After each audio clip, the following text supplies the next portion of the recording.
This is from the BBC. Biden said, quote, "People will pay for horseback charge on migrants at border." So yeah, I'm sure you heard the fake news that the Border Patrol guys were riding the horses, and the photos came out, and the left and Democrats were like, they're whips. So then what happened is the Biden administration was like, okay, you can't use horses anymore. And now Biden's saying they're going to pay. The reason I bring this up is you were just talking about how, once the left came in, all of a sudden they were much more in favor, or at least, it's like complicit.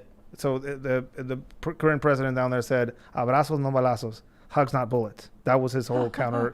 That was his whole security policy for the cartels. So for the U.S., whether it's intentional or not, you have Joe Biden now, based on fake news, condemning the Border Patrol guys. It's just continually weakening our security. I mean, it's erasing it. Just knowing some of the people that were there, because I know some of those people that were there. A lot of them were Latinos. A lot of them were actually Mexican, second generation, third generation Mexican people.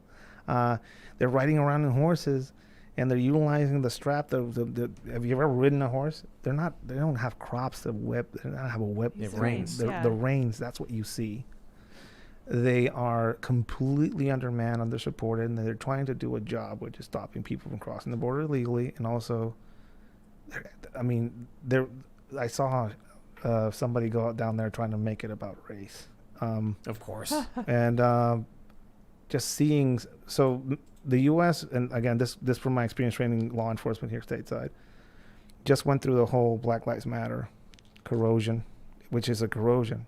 Speaking of somebody that comes from a country where police are not viewed well, this leads down a very dark path. Yeah. People don't want to be police officers in the United States anymore. Police academies have whole generations that are just empty. There's places where they don't have police. They can't pay them enough, or you can't get paid enough to work in some of these places. That leads to a void, an authority and policing void in some places. What comes next? Mexico comes next. The corrosion of the small rules getting set to the side. Small rules get set to the side. You can walk into a Target in California and just fill a bag full of stuff and just walk out, and no problem, as long as it doesn't pass. That's small rules. And I'm from Tijuana. It's not a first world place. But I go to LA and I want to wash my hands afterwards, right? It's amazing to see how it's slowly shifting. The corrosion that's come in this country as far as being against law enforcement. Again, not all law enforcement is okay. There's bad people in law enforcement. There's bad, horrible people in law enforcement in Mexico. There's people that did horrible things here in the States. There's people that are corrupt that are working for law enforcement. There are people that shouldn't be working for law enforcement here stateside that have a completely bad mindset as far as what they're doing. But what comes if you don't have a police force? Like I was in the Portland riots, day 101 of the Portland riots. I went out there. Oh wow! People be like, "Ed, you're going to be out there? Yeah. What do you want to do? What do you want to see?" I always want to go to the weird places, so I went to the riots. 2% CS gas was being utilized against the protesters, which is basically pepper. Yeah, and something you put on your steak. There was a snack cart going through the protest line, which is pretty amazing. There was a little Asian girl with a bicycle helmet shouting, "Kill the police," or something like that.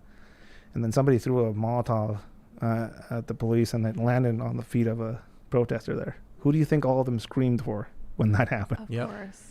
And the state police walked over, put him out, and then went back through the line. You want to know what would happen if there were no police? I'll tell you.